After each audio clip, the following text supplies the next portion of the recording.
देख रहे हैं इन डार्क राजकुमार के साथ। तो चलिए बढ़ते हैं आज की कहानी की ओर। दोस्तों, वैसे तो मैंने अपने जीवन में कई साल ड्राइविंग के काम में बिताए हैं, मगर क्या आपने कभी सोचा है कि कोई बस अगर किसी दूसरी दुनिया में पहुंच जाए तो क्या होगा। एक ऐसा ही खलबली मचा देने वाला खौफ से भरपूर हादसा मेरे साथ भी हुआ था और उस मनहूस रात की दास्तां को शायद मैं कभी भूल भी नहीं पाऊंगा। जब सुबह हुई तो मुझे सरकारी अधिकारियों की तरफ से सूचना मिली कि अब मुझे बड़ी रूट की बसों की ड्राइविंग करनी है, जिस कारण मेरी सैलरी भी बढ़ा दी गई थी।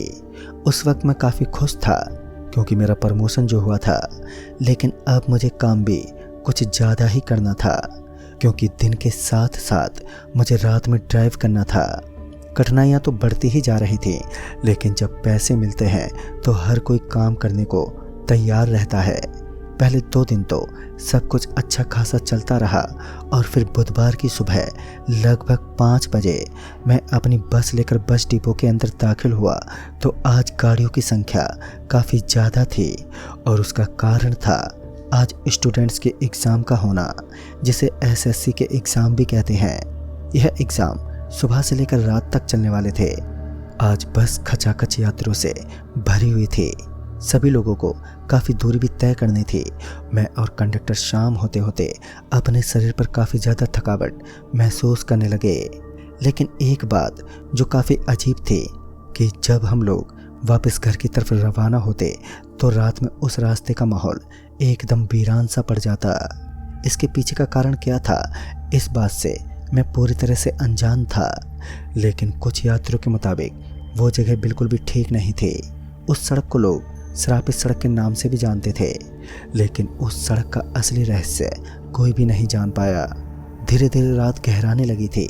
जब हम दोनों अपनी खाली पड़ी बस को लेकर उस जगह से निकले तो शहर के अंदर अफरा तफरी मची हुई थी, या फिर ऐसा कहें कि शहर में काफ़ी लोग मौजूद थे। हमारा सफ़र यहाँ से करीब 57 किलोमीटर दूर का होने वाला था, जो लंबा होने के साथ साथ काफ़ी शांत भी होने वाला था, क्योंकि इस शहरी इलाके से निकलने के पश्चात हमें काफ़ी ज़्यादा खामोशी और गहरे सन्नाटे का सामना करना था।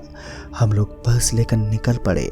कोहरे को चीरती हुई हमारी बस अच्छी खासी रफ्तार के साथ सड़क के ऊपर डगमगाती हुई दौड़ रही थी और मैं अभी बस को ड्राइव करने में जुटा हुआ था। आज तो रास्ता पहले से भी ज़्यादा सुनसान लग रहा था। चारों तरफ माहौल एकदम खंडर की भांति प्रतीत हो रहा था, लेकिन इन 2-3 दिनों में हमें आदत सी पड़ चुकी थी इस तरह के सन्नाटे में बस को ड्राइव करने की। अब मुझे भी उबासियां आने लगी, मगर मैं सोना नहीं चाहता था, जिस वजह से मैंने अपनी जेब से माचिस निकाली और एक सिगरेट को जलाते हुए मैं फूंकने लगा और मेरे साथ साथ मेरा कंडक्टर भी सिगरेट पीने लगा। तभी अचानक ही हमारी बस के अंदर से एक अजीब सी बदबू आने लगी जो काफ़ी भयानक थी। यह गंदी बदबू सिगरेट की तो बिल्कुल नहीं थी और इसी बीच मेरी निगाहें सामने से निकल रहे काले काले धुएं में पड़ी तो मैंने देखा कि वहाँ कुछ काला काला सा नज़र आ रहा था। शायद वो धुआं ही था। मैंने तत्काल ही बस की लाइट को ऊपर नीचे करना शुरू कर दिया और साथ ही बस का हॉर्न मानो अपने आप ही बजने लगा था, जिस वजह से मैं थोड़ा सा घबराने लगा क्योंकि मैंने पहली बार ऐसी हरकतों का सामना किया था। कंडक्टर मानो खर्राटे भरते हुए गहरी नींद में खो चुका था, लेकिन उस समय बस की स्पीड काफ़ी ज़्यादा थी, जिस वजह से मैं बस को जल्दी कंट्रोल नहीं कर सका और बस उस धुएं के अंदर पहुंच गई। मगर जब बस उस धुएं के अंधकार में दाखिल हुए तो वहां से काफ़ी सारी आवाज़ें एक साथ मेरे कानों में पड़ने लगी। यह भयानक आवाज़ें किसी बड़ी शैतानी रूह के होने का आभास करवा रही थी, लेकिन इस बात को जान पाना भी आसान नहीं था कि ये आवाज़ें किसकी हैं। उस वक्त मैंने हर किसी चीज़ पर खास ध्यान देना बिल्कुल ठीक नहीं समझा और लगातार बस का संतुलन सही तरह कायम रखते हुए मैं ड्राइव करता रहा। और जब बस एक सुनसान इलाके में एक बार फिर अंधकार को चीरते हुए पहुंची, तब जाकर मेरी सांस में सांस आई और फिर मैंने एक जगह पर अपनी बस का ब्रेक लगाया और कंडक्टर को जगाने लगा। मेरा कंडक्टर तेज तेज उबासियाँ लेता हुआ सीट से उठा। मैंने उसे पूरी बात बताई तो वह जल्दी से बस से नीचे उतर गया और चारों तरफ देखने लगा, लेकिन वहाँ तो ऐसा कुछ भी नहीं था। इसी बीच मुझे बस के जस्ट आगे कुछ लोग बैठे हुए नजर आने लगे जो वास्तव में कुछ अजीब ढंग के रूप में मुझे दिखाई पड़ रहे थे। और फिर मैंने अपने कंडक्टर को बस के अंदर आने का इशारा किया, मगर बस उन लोगों से बहुत ही कम दूरी पर थी। इसके बावजूद वो लोग टस से मस नहीं हुए। मैंने उनके पास ले जाने के पश्चात बस को ब्रेक लगाया और फिर उन लोगों को अंदर बैठने का मैंने इशारा किया। सभी जल्दी जल्दी बस के अंदर दाखिल हुए, लेकिन उनके पैरों तक की आवाज़ हमारे कानों में नहीं पड़ी, जो सच में एक अजीब बात थी। बाद में मैंने इस बात को नज़रअंदाज कर दिया। फिर मेरी नज़र बस की तगड़ी लाइट की वजह से सड़क के किनारे बने एक बोर्ड पर पड़ी, तो मैंने पाया कि उस बोर्ड के ऊपर लाल शब्दों में कुछ लिखा हुआ था। ठीक से देखने पर पता चला कि उस बोर्ड के ऊपर एक बड़े से आकार में खतरा लिखा हुआ था। मैं एक बार फिर सोच में डूब गया। पहली बार मैंने इस जगह पर सिर्फ काले आसमान को देखा था और फिर मेरी नज़रें सामने खड़े एक पिलर पर पड़ी, तो एक पल के लिए मेरे रोंगटे खड़े हो गए, क्योंकि उस पिलर के ऊपर मुझे एक ब्लैक कलर की परछाई धीमी रोशनी में नज़र आ रही थी। जब हमारी बस उस पिलर के एकदम पास पहुंची तो मैंने देखा कि वहां सिर्फ एक परछाई नहीं, बल्कि उससे भी बड़ी और घनी आकृतियों के द्वारा बनी हुई परछाइयां बस के ऊपर मंडराने लगी हैं, जिन्हें देखने के बाद मैं पहचान चुका था कि यह एक अजीब जगह है जहां हम सभी लोग अब फंस चुके हैं। तभी मुझे अपने कंडक्टर के जोर से चीखने और चिल्लाने की आवाज़ सुनाई देने लगी।